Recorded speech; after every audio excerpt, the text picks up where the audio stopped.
L'armée domine davantage de zones aux alentours du gisement Al-Jazal et détruit des caches des terroristes dans la banlieue de Homs.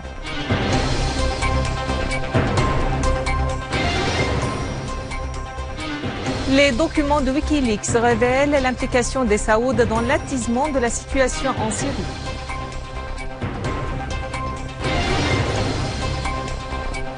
Des dizaines de civils tués au Yémen dans des raids saoudiens et accrochages farouches à Aden et Taz.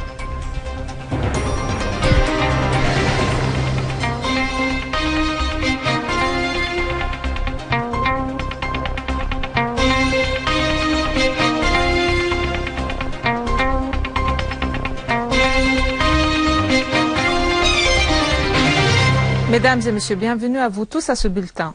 Des unités de l'armée arabe syrienne en collaboration avec les groupes de la défense populaire ont élargi la superficie qu'elles contrôlent dans la périphérie du gisement de Jazal au nord-ouest de la ville de Palmyre après y avoir neutralisé de grands nombres de terroristes de Daesh.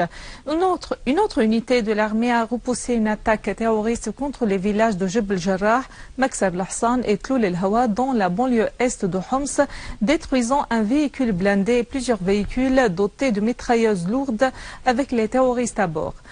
En outre, une unité de l'armée a abattu des éléments des réseaux terroristes dans la zone d'Adik, dans la banlieue nord de Hama. Dans la banlieue d'Al-Qunaitara, des unités de l'armée ont éliminé des terroristes de Front al-Nusra dans la périphérie de Tloul el-Hamr et Al-Hamidiyeh. Par ailleurs, une unité de l'armée a détruit deux véhicules des terroristes à Kharab al-Shaham à Dar al-Balad.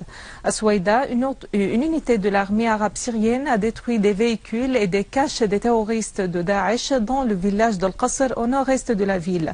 Dans la banlieue de Deir ez-Zor, une source militaire a indiqué que l'armée de l'air arabe syrienne avait détruit des armes et des munitions du réseau terroriste Daesh et tué nombre de ses éléments à Mre'iyeh et Bou'omar. Dans la banlieue sud-ouest d'Al-Hasakeh, des unités de l'armée arabe syrienne ont détruit des caches des terroristes de Daesh dans la périphérie de la localité de L'Hol, dans le village de Mahjera. Des terroristes de Daesh ont détruit d'anciens mausolées dans la ville de Palmyre. Les terroristes avaient planté des engins explosifs autour de ces mausolées, puis ils les ont fait sauter. Des séquences vidéo montrent des terroristes de Daesh en train de transporter des engins explosifs vers le mausolée de Mohammed Ali pour le faire exploser ensuite. Les images montrent le mausolée avant l'explosion, puis en ruine.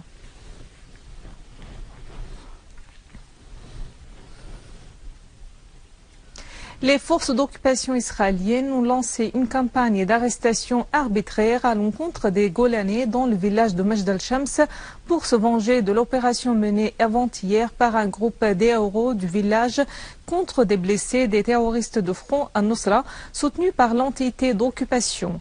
Les arrestations ont pris pour cible les habitants du village, dont Cheikh Jolan et le détenu libéré Fida Sha'ir. A signalé que les forces d'occupation israéliennes avaient pris d'assaut plusieurs maisons à Majd al-Shams et saboté leurs immeubles dans une campagne répressive et hystérique contre sa population. Le site web Wikileaks a divulgué de nouveaux télégrammes du ministère des Affaires étrangères du régime saoudien sur l'implication de celui-ci dans le financement et le lancement de l'offensive terroriste contre la Syrie, ainsi que sur les nouveaux scandales des agents du régime saoudien qui les dénomment dans les médias révolutionnaires. Wikileaks continue à publier de nouveaux documents démontrant l'implication de l'Arabie saoudite et du Qatar en collaboration avec la Turquie et avec l'appui de l'axe occidental dans la guerre terroriste odieuse contre la Syrie et la région en vue de réaliser leur plan colonialiste. Les nouveaux télégrammes appartenant au ministère saoudien des Affaires étrangères et divulgués par Wikileaks montrent l'ampleur de l'implication du régime wahhabite dans le soutien au terrorisme visant la Syrie, en plus de nouveaux scandales des outils du régime saoudien qui les dénomme dans les médias révolutionnaires. Les télégrammes publiés par le journal libanais Al-Akhbar révèlent l'octroi par le régime saoudien des fonds colossaux pour attiser la situation en Syrie et ses tentatives de faire adhérer 30 000 terroristes dans la guerre contre la Syrie. Les documents font allusion à la formation par le régime saoudien, le gouvernement du Parti de la Justice et du Développement en Turquie et la monarchie du Qatar d'une commission de hauts militaires pour contacter les milices terroristes surnommées Armée libre. À noter que la coordination entre l'Arabie saoudite et la Turquie pour soutenir les terroristes mercenaires s'était accentuée après la visite du prince héritier saoudien Mohammed Ben Naïf en avril 2015 à Ankara. Des documents américains publiés par la CIA et rendus publics par le site électronique Wikileaks affirment que la CIA avait écouté clandestinement les contacts du président français François Hollande et de ses deux prédécesseurs Nicolas Sarkozy et Jacques Chirac.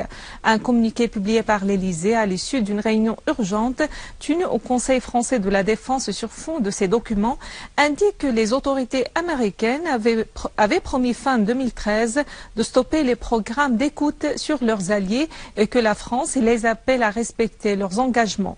Une source diplomatique française affirme que le ministre français des Affaires étrangères, Laurent Fabius, avait convoqué l'ambassadrice des États-Unis à Paris pour protester sur la tenue des documents de Wikileaks.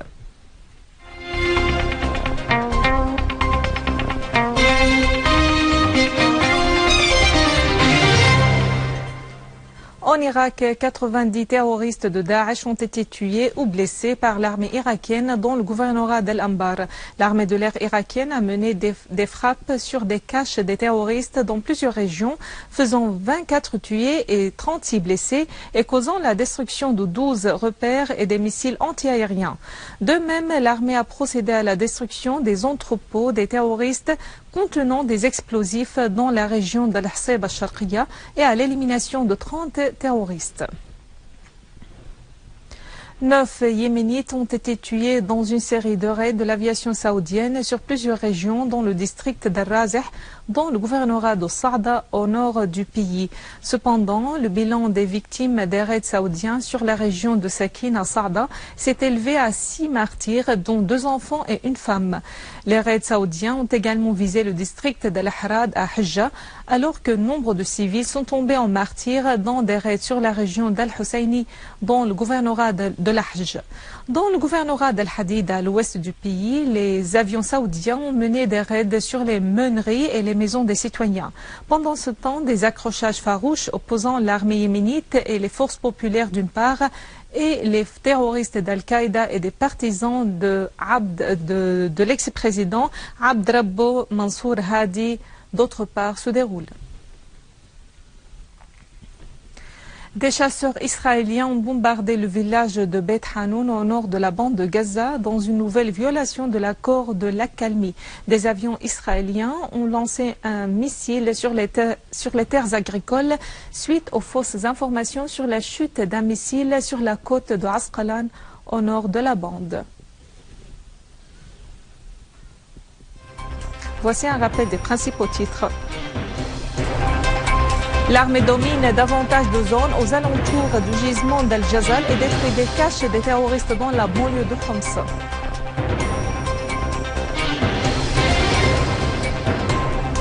Les documents de Wikileaks révèlent l'implication des Saouds dans l'attisement de la situation en Syrie.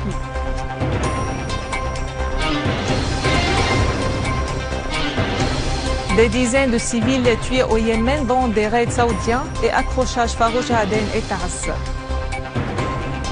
Mesdames et messieurs, je vous rappelle que vous pouvez visiter notre page sur Facebook, Syrian TV Channel, et suivre nos émissions sur Syrian Satellite Channel sur YouTube pour revoir ce journal et davantage d'informations. Merci de nous avoir suivis. Au revoir.